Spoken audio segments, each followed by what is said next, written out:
আসল বিষয় হলো রাসূল পাক সাল্লাল্লাহু আলাইহি ওয়াসাল্লাম যে আদর্শ নিয়ে আসছেন, এই আদর্শকে নিজের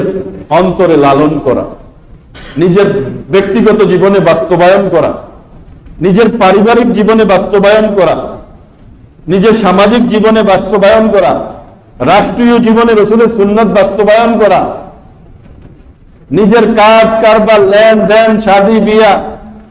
ইত্যাদির মধ্যে রাসূল পাক সাল্লাল্লাহু আলাইহি ওয়াসাল্লামের সুন্নতকে বাস্তবায়ন করা, এটাই হইল এই রবিউল আউয়াল মাসের তাৎপর্য। রবিউল আউয়াল মাস বৎসরকে বছর গুলো প্রতি বছরে একবার এসে আমাদেরকে এই কথা স্মরণ করে দিয়ে যায় যে রাসূল পাক সাল্লাল্লাহু আলাইহি ওয়াসাল্লামের আগমন এই রবিউল আউয়াল মাসে যখন ঘটেছিল, রাসূলের আগমনের দ্বারা এই শিরকের উপর, বেদাতের উপর, কুসংস্কারের উপর, কুফরির উপর, বাতিলের উপর আঘাত পড়েছে।